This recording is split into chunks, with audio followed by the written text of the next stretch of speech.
In a free country, which at least we believe, we tell ourselves we live in a free country.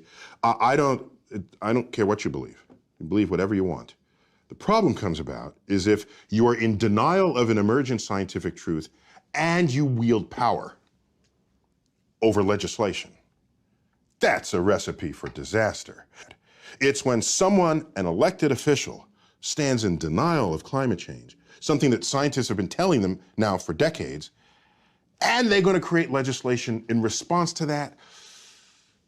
That is the end of an informed democracy.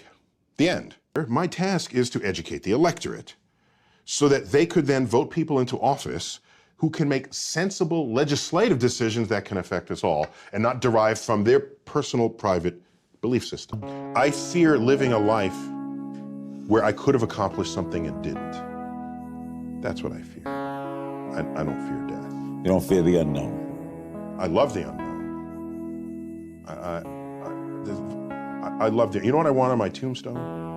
My sister has this in her notes, because in case I can't tell anyone after I die. On my tombstone, a quote from Horace Mann, great educator. Be ashamed to die until you have scored some victory for humanity. That's what I want on my tombstone. And they're called casinos.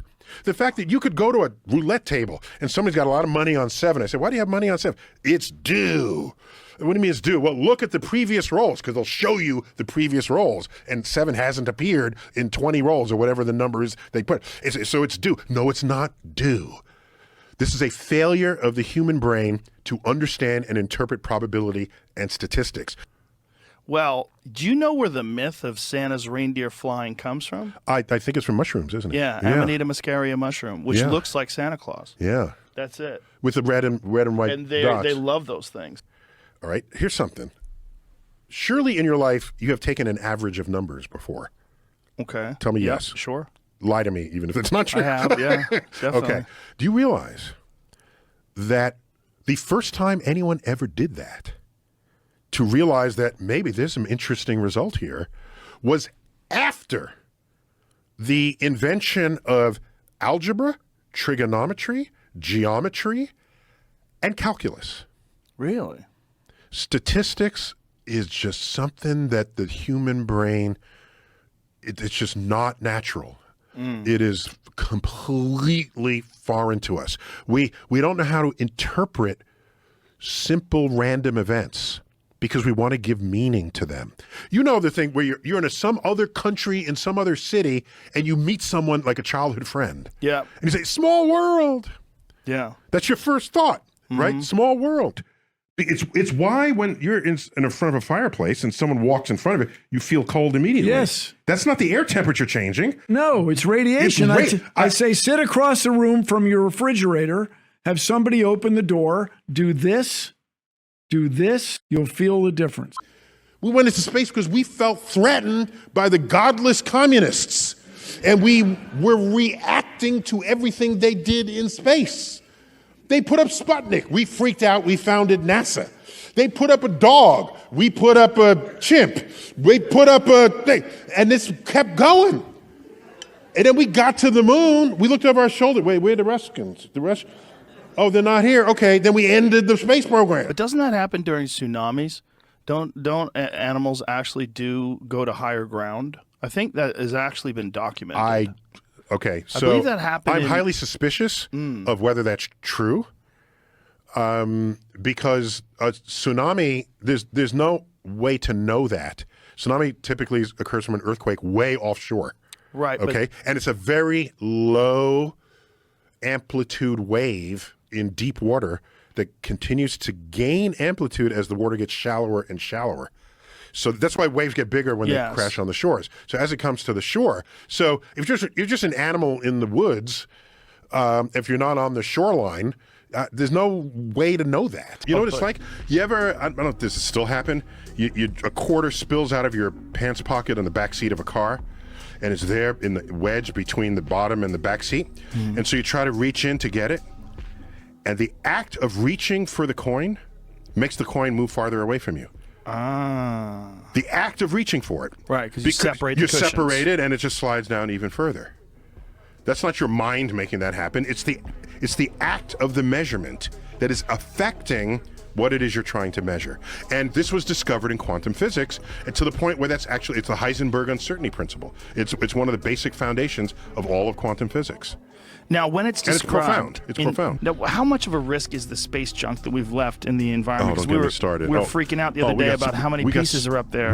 There's countless thousands of bits of space junk. Yeah. From chips of paint that fell off of bolts. to bolts and nails and rocket boosters. Yeah, it's all up there. And I'm wondering whether we haven't been visited by aliens yet because they saw the space junk orbiting Earth and said, forget that. I'm going to visit some other planet. I'm not going to risk my life. Crazy short-sighted approach to space travel. Final question, Neil. If you could have dinner tonight with any scientist in the history of recorded mankind, who would it be? Yeah, it would be, no question about it, Isaac Newton. But I think about that all the time, and I'd say, Isaac, come for dinner. And he'd look out the window, and he'd see these things moving. He said, what are those? And I'd say, well, they're horse-drawn carriages without a horse. He said, well, how do they move? Well, they use gasoline. What's gasoline? Oh, it's fossil fuels. What's fossil fuels? And after 5 minutes of this, I say, go back to where you came from. Nobody actually wants to do the hard work to improve their health, to live longer, healthier lives. They want the instant fix. Yeah. And realizing that Ponce de Leon was looking for the fountain of youth allowed me to see what people were doing. I'm old enough to remember yogurt, eat yogurt, that you live forever. Dannon had a commercial with centenarians eating yogurt. Oh, yeah. Okay? I remember Mom would eat the yogurt. I'd be like, damn, Mom's going to be around. But that's what I'm saying. So we want there to be quick fixes for things and quick answers and quick solutions. What's the latest? Kale. Did you eat your kale today? No. If not, you will die. You're going to die a miserable death. Okay. You'll be dead by noon. Yeah. There's definitely, and kale is trash. Kale is so hard to eat. Oh, yeah. Okay, but you know what happens now? People have hijacked that urge to recognize that something that repeats must be true. They've hijacked it. Now they just find something that they want to be true and they repeat it to you. You hear it enough, it must be true. Yeah. There it is. Why are we sometimes ashamed to look at the criteria we honestly want to look at? I got through that. I matured out of that.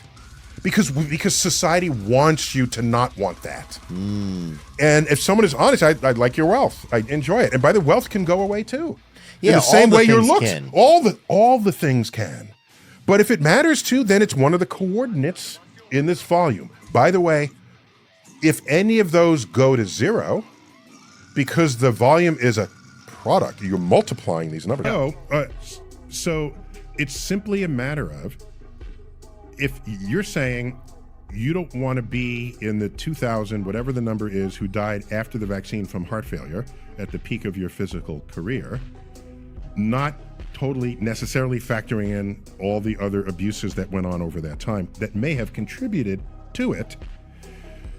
Instead, you want to take the risk of COVID and not be one of the 20 million people who would have died and didn't, right? So I just want you to have the statistics in front of you.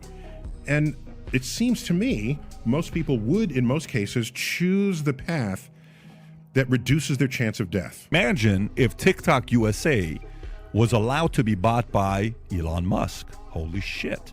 Now that's a crazy situation, right? If that were to happen.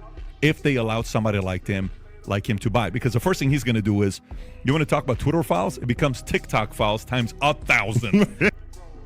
If it's a matter of opinions, who you want to vote for because you prefer one policy or another, have the debate. Go ahead. That's the only kind of debate I would enter, but I don't care if anyone else has my opinions. Yeah, I would say. So I'm not going to try to convince you of my opinions. So for example, if you use that argument, somebody may say, well, freedom of choice, I want to choose what I want to do with the body. You're right. What body? If you want to get an abortion, it's your choice. Your own body. If you want to get an abortion, get an abortion. If I want to get the vaccine, I get to choose. So you can't force. If I can't force you to get an abortion, you shouldn't be able to force me to get because it's not about you.